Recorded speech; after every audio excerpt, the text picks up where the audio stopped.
بسم اللہ الرحمن الرحیم۔ السلام علیکم۔ 5 کاموں میں جلدی کریں۔ ایک قول یہ ہے کہ عجلت کرنا شیطان کے کاموں میں سے ہے، لیکن 5 جگہوں پر جلدی کرنا سنت رسول صلی اللہ علیہ وسلم ہے۔ نمبر 1، میت کو دفن کرنے میں جلدی کریں۔ نمبر 2، بیٹیوں کی شادی کرنے میں جلدی کریں۔ نمبر 3، قرض کی ادائیگی میں ہرگز تاخیر نہ کریں۔ اور نمبر 4 ہے، گناہ کرنے کے بعد توبہ کرنے میں بہت ہی عجلت کریں۔ نمبر 5، مسافر کے لیے کھانا پیش کرنے میں ہرگز تاخیر نہ کریں۔ تفسیر کبیر۔ گناہوں کا علاج۔ حضرت ابو ذر رضی اللہ تعالیٰ عنہ سے روایت ہے کہ میں نے نبی اکرم صلی اللہ علیہ وسلم نور مجسم کو کہتے ہوئے سنا، بے شک ہر بیماری کا علاج ہے اور گناہوں کا علاج بخشش طلب کرنا ہے۔ اس طرح ایک اور حدیث شریف میں ہے، رسول اللہ صلی اللہ علیہ وسلم نے ارشاد فرمایا، جو شخص ہر دن اللہ تعالیٰ سے 2 مرتبہ بخشش طلب نہیں کرتا، اس نے اپنی جان پر ظلم کیا۔ ایک اور حدیث ہے کہ حضرت شداد بن اوس رضی اللہ تعالیٰ عنہ سے روایت ہے کہ رسول اللہ صلی اللہ علیہ وسلم نے فرمایا، سب سے عظیم استغفار یہ ہے کہ بندہ عرض کرے، یا اللہ تو میرا رب ہے، تیرے سوا کوئی معبود نہیں، تو نے مجھے پیدا کیا، میں تیرا بندہ ہوں، یا اللہ میں تیرے وعدے اور تیرے عہد پر ہوں، جتنی تو نے مجھے قدرت عطا فرمائی اس کے مطابق جو بھی میں نے برا کام کیا اس کے شر سے میں تیری پناہ مانگتا ہوں۔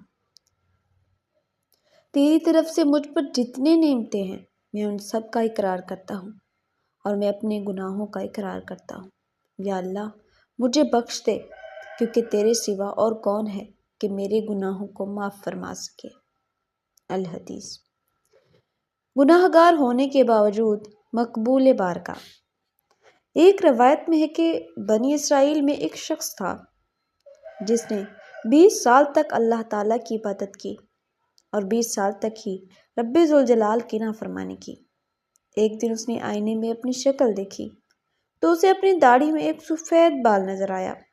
یہ دیکھ کر وہ غمگین ہو گیا اور خالق کی کائنات کی بارگاہ میں عرض کی، یا اللہ میں نے 20 سال تک تیری عبادت کی، پھر اتنا ہی عرصہ تیری نافرمانی کی، کیا اس کے باوجود میری تیری بارگاہ میں واپسی ممکن ہے؟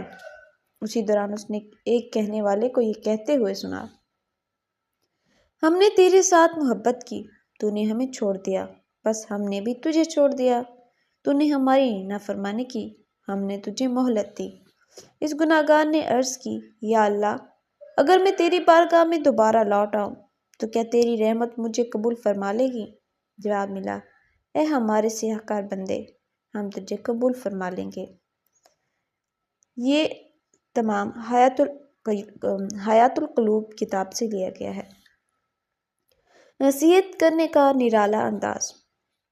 حضرت شیخ امام ابو النصر سمرقندی رحمۃ اللہ علیہ بیان فرماتے ہیں کہ حضرت حسن بصری رحمۃ اللہ علیہ حسین و جمیل نوجوان تھے، بہترین لباس زیب تن فرماتے تھے، بصرہ شہر کا دورہ کرتے اور لوگوں کے لیے بھلائی کے کام سر انجام دیتے۔ ایک دن آپ حسب معمول چل رہے تھے کہ اچانک آپ کی نظر ایک خاتون پر پڑی جو حسن و جمال کا پیکر تھی۔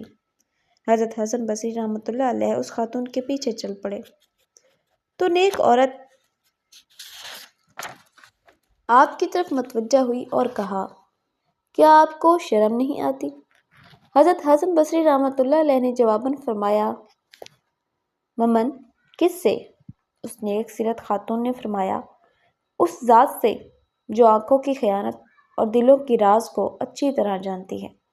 حضرت شیخ امام ابو النصر سمرقندی رحمۃ اللہ علیہ نے فرمایا کہ یہ جواب سن کر وہ اس خاتون کی طرف متوجہ ہونے سے صبر نہ کر سکے اور اپنے آپ پر ان کو کنٹرول نہ رہا، چنانچہ اس وجہ سے وہ عورت کا پیچھا کرنے سے باز نہ آئے۔ اس نیک سیرت عورت نے کہا کہ کس وجہ سے تو میرے پیچھے آ رہا ہے؟ حضرت حسن بصری رحمۃ اللہ علیہ نے جواب دیا کہ اے خاتون، تیری آنکھوں کی وجہ سے میں اس آزمائش کے اندر مبتلا ہوا ہوں۔ اس عورت نے کہا کہ آپ بیٹھیں، میں آپ کی مطلوبہ چیز کو آپ کو بھیج دیتی ہوں۔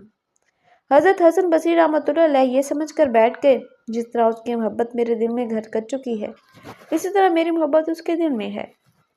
اچانک حضرت حسن بصری رحمۃ اللہ علیہ کیا دیکھتے ہیں کہ لونڈی ایک طبق لائی جس کو رومال کے ساتھ ڈھانپا ہوا تھا۔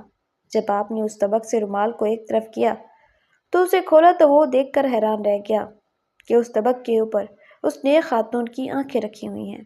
لونڈی نے آپ کو اپنی مالکہ کی طرف سے یہ بات بتائی کہ میری مالکہ کہتی ہیں مجھے ایسی آنکھوں کی ضرورت نہیں جس کی وجہ سے کوئی آزمائش میں مبتلا ہو۔ سبحان اللہ۔ حضرت حسن بصری رحمۃ اللہ علیہ نے یہ منظر دیکھا اور اس خاتون کی بات سنی تو آپ کا جسم کانپ اٹھا۔ حضرت حسن بصری نے اپنے ہاتھ سے اپنی داڑھی کو پکڑا اور اپنے آپ سے کہا کہ تیری اس داڑھی پر افسوس ہے کہ تو ایک عورت سے بھی خوف وحشت الہی میں کم ہے۔ آپ اسی وقت اپنے کیے پر نادم ہوئے، توبہ کی اور روتے ہوئے اپنے گھر کی طرف واپس لوٹ آئے۔ جب صبح ہوئی تو حضرت حسن بصری رحمۃ اللہ علیہ اس نیک عورت کے گھر آئے تاکہ اس سے معذرت کر سکیں۔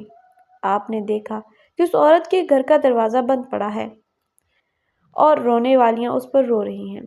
آپ نے اس خاتون کے بارے میں پوچھا تو جواب ملا کہ اس گھر کی مالکہ فوت ہو چکی ہے۔ آپ وہاں سے پلٹے اور 3 دن تک مسلسل روتے رہے۔ تیسری رات خواب میں آپ نے اس نیک عورت کو خواب میں دیکھا کہ وہ جنت میں بیٹھی ہوئی ہے۔ حضرت حسن بصری رحمۃ اللہ علیہ نے اس عورت سے کہا کہ مجھے بھی آپ اس چادر میں لے لیں۔ اس نیک خاتون نے کہا کہ میں نے آپ کو چادر میں کر لیا کیونکہ مجھے آپ کے سبب سے خیر کثیر ملی ہے۔ آپ نے اس سے کہا کہ آپ مجھے کوئی نصیحت فرمائیں تو اس نیک عورت یہ نصیحت فرمائی، جب تنہائی میسر آئے تو اللہ تعالیٰ کا ذکر کرو، جب تو صبح اور شام کرے تو اللہ تعالیٰ سے بخشش طلب کر اور اس کی بارگاہ میں توبہ کر۔